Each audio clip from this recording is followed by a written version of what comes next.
মোদী সরকার কিছু ঘুষ দিয়ে শুধু পশ্চিম বাংলায় অশান্তি করছে না।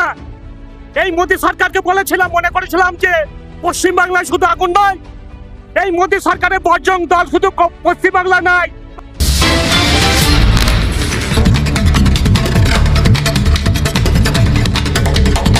এই মোদী সরকার শুধু পশ্চিম বাংলা নয়, আমাদের বোকা বানাচ্ছে মোদী সরকার মুসলমানকে এবং পশ্চিম বাংলার আমার হিন্দু মা বোন ভাইদের।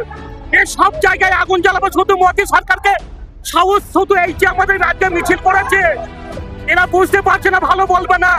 মোদী সরকার শুধু এই পশ্চিম বাংলায় আগুন জ্বালাবে না, দীর্ঘদিন ধরে আগুন জ্বালাবে একে সাহস দিয়েছে ওই আমেরিকা, ওই ট্রাম্পকে সাহস দিয়েছে, যার জন্য আগুন এখনো পর্যন্ত বলে দিচ্ছি পরবর্তীকালে আগুন জ্বালাতে থাকবে। একে সাপোর্ট করবে কে বলে দিচ্ছি, আমেরিকা, একে চীন, একে রাশিয়া। আমরা এখনো পর্যন্ত গোঁড়া বলো। আসসালামু ভাই, বাংলাতে এবং বাংলার মুসলমান দীর্ঘদিন ধরে মিলেমিশে এসেছি। বাংলার মুসলমান এবার বাংলার আমার মা বোন দিদি ভাই কাকু কাকিমা আমরা মিশে এখনো পর্যন্ত আমরা মিলেমিশে চলবো। এবং কিছু কিছু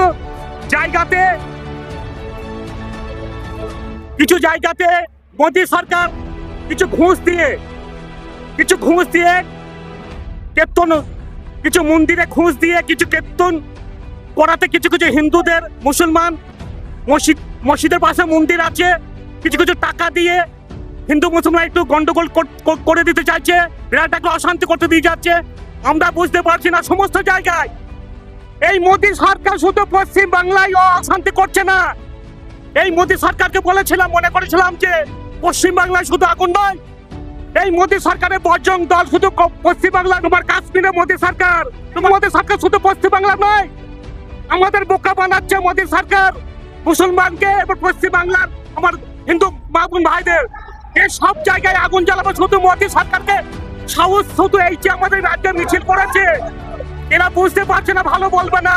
মোদী সরকার শুধু এই পশ্চিম বাংলায় আগুন জ্বালাবে না, দীর্ঘদিন ধরে আগুন জ্বালাবে একে সাহস দিয়েছে ওই আমেরিকা, ওই ট্রাম্পকে সাহস দিয়েছে, যার জন্য আগুন এখনো পর্যন্ত বলে দিচ্ছি পরবর্তীকালে আগুন জ্বালাতে থাকবে। একে সাপোর্ট করবে কে বলে দিচ্ছি, আমেরিকা, একে চীন, একে রাশিয়া। আমরা এখনো পর্যন্ত গোঁড়া বলো। এখানে যারা এসছে আমাদের অনেক আমার ভাই এবং যারা বড় বড় আমাদের হত্যাকর্তা আছে, তারা এখনো গোঁড়া বলুন, একে পারবে না সহজে। দীর্ঘদিন ধরে একবার বলেছিল ভারত ছাড়ো কোরআন ছাড়ো এই মোদী সরকার। আমি একটা কথা ফের বলছি, মোদী সরকারকে সাহস দিচ্ছে ওরে আমেরিকা ভাবছিলাম ওই বুশ যে গুখায়, আর ওকে সাহস দেবে। আর একটা আছে চীন, তারও কিছু মাল আছে, এরা মিসাইল তৈরি করে সাপ্লাই করে, আর সেই মিসাইল নিচ্ছে আপনার মোদী। সেই মিসাইল নিয়ে সারা বাংলাতে এবং সারা জায়গা দুর্নীতি। মোদীর একটা কমিটি আছে, সেই কমিটি শুধু অশান্তি করে লাগায়। এক জায়গা কাশ্মীর অশান্তি লাগাবে, এক জায়গা ফিলিস্তিনে ওই মোদী। আমার কাছে শুনে ফিলিস্তিনে যে আছে ডিপার্টমেন্টের পুলিশ, সে আমেরিকাকে বলছে মালে উড়িয়ে দেন।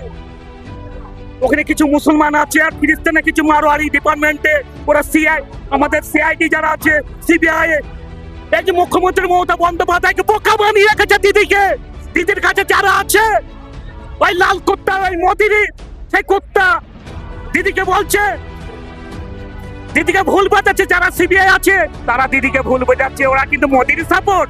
দিদি এখনো বুঝতে পারছে না যারা সিবিআই। ওই দেখুন ওই আর্চিকলের ব্যাপারটা দেখুন, ফাঁসি আনবো বলে কি করেছে ওই বাংলার মেয়েটাকে, ওই বামপন আর ওই বিজেপি, ওই মমতা দিদিকে বলেছিল বাংলাতে কোনো ফাঁসি আইন নেই, ওরা ফাঁসি আইন করবে বলে ওই মেয়েটাকে পলিটিক্স। আমি বলতে পারি বামপন কেন্দ্র তিনটে দল, আপনারা জানেন না, এই যে আপনার কংগ্রেস রাহুল গোস্বামী আর এই মোদিজি আর এই আপনার বামপন, এই তিনটে দল এক জায়গায় আছে। আর আমাদের যে ভাইজান বলছে ফুলফোলা, এই মাথায় হাত বুলিয়ে কেন্দ্রের সাথে ভালো আছে, আমার এতজন আছে টাকা দাও। ভাইজানও ভালো নাই, ওই কেন্দ্রের সাথে ইনভলভ আছে। আর আমরা হো হো করে হচ্ছে না। আমি বারবার করে বলছি মোদির একটা পুরা ধরুন, যে বাবুরে মসজিদকে ভাঙলো, ট্রাম্পকে সেক্রেটারি করে বিরাট ব্যাপার, ছোটখাটো নয়। মমতা দিদিকে কোনো কাজ করতে দিচ্ছে না, এবং লালবাজার যে পুলিশ ডিপার্টমেন্টে আছে তারা মোদিকে সাপোর্ট করছে। ওয়ালাইকুম সালাম।